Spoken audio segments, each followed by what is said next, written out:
Today is Friday, February 6th. We're talking about what could be a big change to the Alex Pretti shooting investigation and what Democrats say are dramatic changes they're demanding from ICE.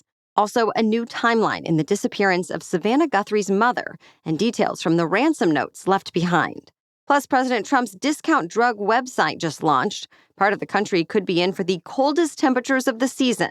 And one of the biggest weekends ever for sports fans. We're gearing up for both the Super Bowl and Winter Olympics. Those stories and even more news to know coming up. Welcome to The Newsworthy. All the day's news in less than 15 minutes. I'm Erica Mandy. Thanks so much for being here. Let's do this. The federal government and state of Minnesota have reportedly reached a critical compromise today. As the Minneapolis Star-Tribune reports, the FBI will start working with state authorities as they investigate the deadly shooting of Alex Pretti. That's been one of state officials' top demands ever since Pretti was killed by federal agents. It's not clear whether they'll also get access to investigative materials collected after Renee Good's death, even though she was also shot by a federal agent. Meanwhile, Democrats in Congress are demanding what they're calling dramatic changes to rein in all agents carrying out President Trump's immigration crackdown in Minnesota and beyond. Senate Minority Leader Chuck Schumer and House Minority Leader Hakeem Jeffries put out a list of 10 demands. They include a clear use of force policy, complete with more training and certification requirements, protections for sensitive places like hospitals, schools, churches, and courts, a ban on ICE stopping, questioning, or searching people based on how they look, what language they speak, or where they're located, and more. Democrats say unless those conditions are included, they won't support a funding deal to keep the Homeland Security Department running. Well, top Senate Republicans, like Majority Leader John Thune, are calling the demands unrealistic and unserious, and he has proposals of his own. For example, Thune says there needs to be a serious discussion about harassment law enforcement officers have been facing as they try to do their jobs, and better cooperation with local officials, among other things. Lawmakers have just one more week to pass the spending package, and as of this morning, top congressional leaders say formal negotiations have not even started. Today, American and Iranian negotiators are coming face-to-face for a highly anticipated meeting. This is the first time the U.S. and Iran have held talks since the 12-day war last summer with Israel, in which American fighter jets bombed and severely damaged Iranian nuclear facilities. And now Iran's nuclear program is expected to be the main sticking point of these talks. Speaking of nuclear programs, the so-called New START treaty we told you about yesterday that limited the world's largest nuclear arsenals did expire. Russia's President Putin publicly said he wanted to stick to the treaty's limits for another year, but President Trump said he was against that idea. And on social media yesterday, he called on nuclear experts to work on a new, improved, and modernized treaty. Still, even as New START expired, the U.S. and Russia did agree to resume high-level military communication, which has been suspended since Russia's invasion of Ukraine. The Pentagon called this an important step for global stability and peace. Authorities in Arizona say they absolutely believe Today's Show anchor Savannah Guthrie's mother is still alive, but there are still no suspects. And it's now been 6 days since 84-year-old Nancy Guthrie went missing. Yesterday, the local sheriff gave more details about the night of her disappearance. For example, he said Guthrie's doorbell camera disconnected at around 1:50 a.m. The camera software detected a person about 20 minutes later, but no video was available. A trail of blood was later found outside the home, and yesterday authorities confirmed it belonged to Nancy. Meanwhile, investigators are working to figure out if several ransom notes sent to media outlets are genuine. Already, one person was arrested for sending an illegitimate ransom threat to the Guthrie family, but others have not been traced yet. One of those letters reports Nancy Guthrie is okay but scared. It also says the Guthrie family would have no way of getting in contact. Still, Nancy's children are trying to reach out. Savannah's older brother, Cameron, posted another video on social media yesterday asking for a way to communicate. Meanwhile, security has been stepped up at NBC's Today Show this week as Savannah's colleagues report the story. Journalists have questioned whether Nancy was targeted because of her daughter's high-profile TV job, but local authorities say at this point they have no credible information pointing that way. The FBI has now announced a $50,000 reward for any significant leads in the case. Meteorologists say it could be the coldest air of the whole winter, and it's headed for more than 100 million people in the Northeast this weekend. Dozens of daily cold temperature records are expected to be broken tomorrow and Sunday. Forecasts call for temps dropping into the single digits or below zero for much of the Northeast, including New York City, Philadelphia, and Boston. Strong winds will make it feel even colder. Plus, windy conditions could cause tree damage and power outages. Eventually, milder or at least less cold air is expected in the east, but it may take until late next week to get there. More news still coming up, but first, a break for our sponsor. Not only is Wildgrain the first Bake from Frozen subscription box for cozy sourdough breads, delicious artisanal pastries, fancy fresh pastas, and more, but it also uses simple ingredients you can actually pronounce, and even a slow fermentation process that can be easier on your belly and richer in antioxidants. There's no preservatives and no shortcuts. And yet you can conveniently bake all of their items in 25 minutes or less. I mean, the convenience of having it in the freezer without the guilt, I'm all in. My family and I really love having warm sourdough bread on a busy weeknight and flaky, perfectly made croissants for weekend brunch. Plus, Wildgrain's boxes are fully customizable. In addition to their variety box, they have a gluten-free box, vegan box, and a new protein box. There's nothing like having an artisan bakery in your freezer to chase away the winter chill. Now is the best time to stay in and enjoy comforting homemade meals with Wildgrain. I highly recommend giving Wildgrain a try. We love it in our household. And right now, Wildgrain is offering our listeners $30 off your first box, plus free croissants for life when you go to wildgrain.com/newsworthy to start your subscription today. That's $30 off your first box and free croissants for life when you visit wildgrain.com/newsworthy or use our promo code newsworthy at checkout. Now back to the news.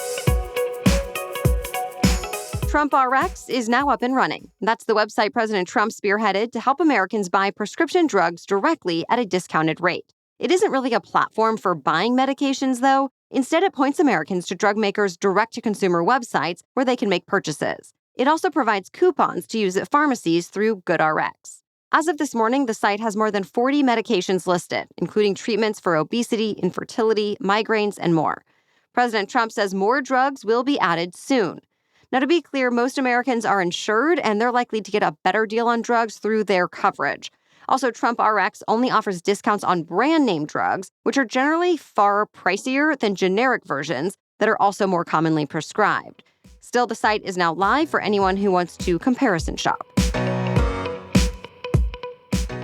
It's about to get easier for President Trump to fire career officials in senior positions across the government. The Trump administration just made the biggest change to civil service rules in more than a century. Roughly 50,000 federal workers now fall into a new category that means they can be dismissed for nearly any reason, instead of the current, more lengthy process in which career employees have been able to appeal firings to an independent board. That will no longer be an option. The White House says the whole point is to improve performance and to stamp out what President Trump believes is a deep state undermining his agenda.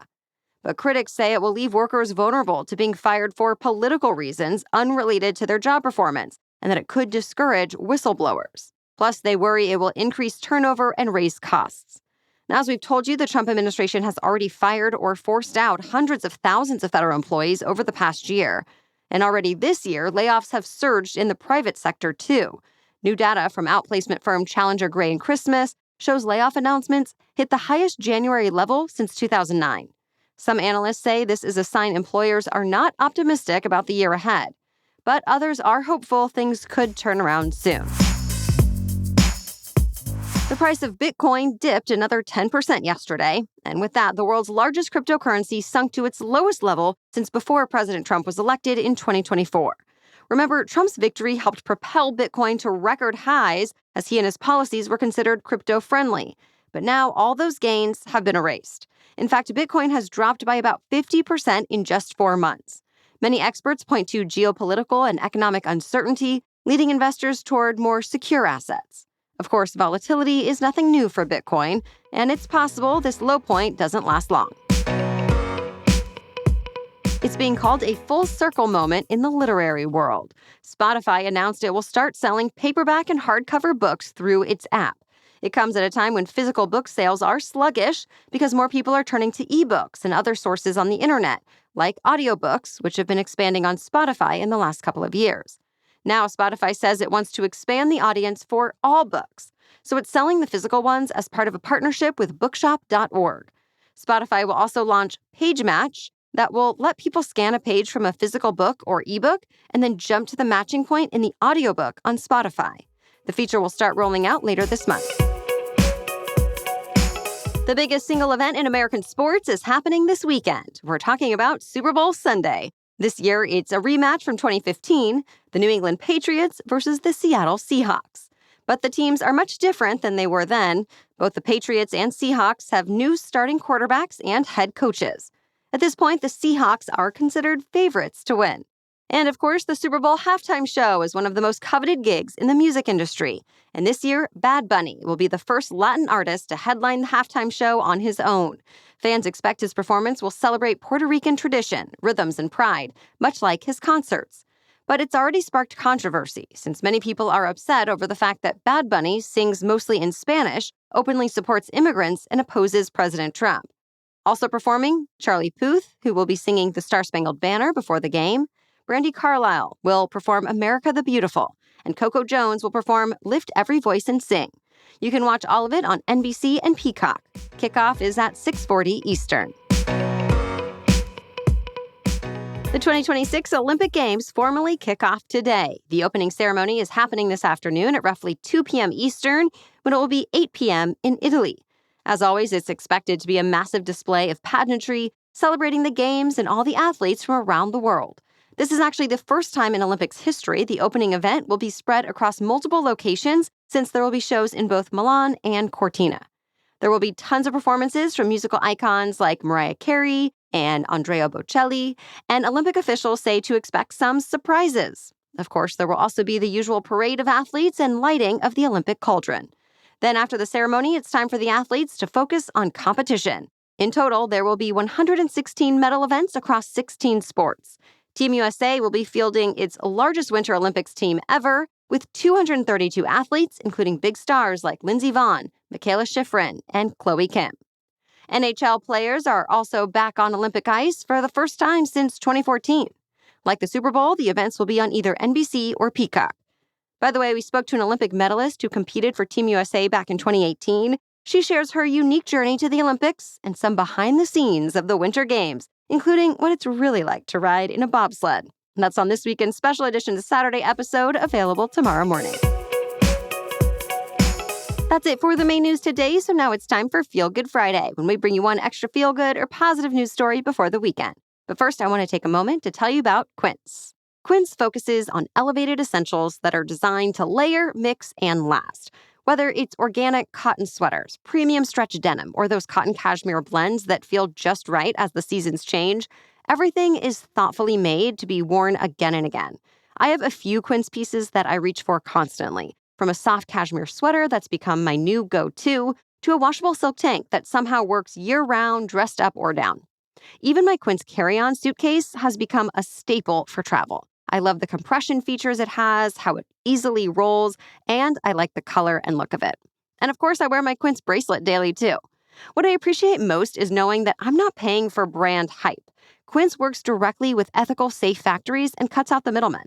The result is a wardrobe that feels polished, versatile, and smart. Refresh your wardrobe with Quince. Go to quince.com/newsworthy for free shipping on your order and 365-day returns. Now available in Canada too. That's QUINCE.com/newsworthy to get free shipping and 365-day returns. Quince.com/newsworthy. Okay, now back to Feel Good Friday. Some blind and low vision sports fans are getting unprecedented access to this weekend's Super Bowl. They're going to be using a tactile device that tracks where the ball goes, gives vibrations for key plays like touchdowns and tackles, and delivers real-time audio commentary. The data comes from chips and cameras embedded in balls, jerseys, and other key components of a game. The NFL already collaborated with OneCourt and Ticketmaster to test out the device 15 times during the regular season, and those who got to use it say it felt like getting their own new pair of eyes. Now, one of the fans who will get the same opportunity during the Super Bowl told the AP it's hard to describe how much this means to him since he grew up playing and watching sports before he lost his vision. This technology won't go away after the Super Bowl either. OneCourt has partnered with NBA and MLB teams to provide its devices at games. And it's in talks to make them available at the NHL, along with other leagues and sports organizations all over the world. Thank you so much for listening today. We'll be back tomorrow with our special edition Saturday episode about the Winter Olympics. Then we're back on Monday with the latest news to know. For now, have a great weekend.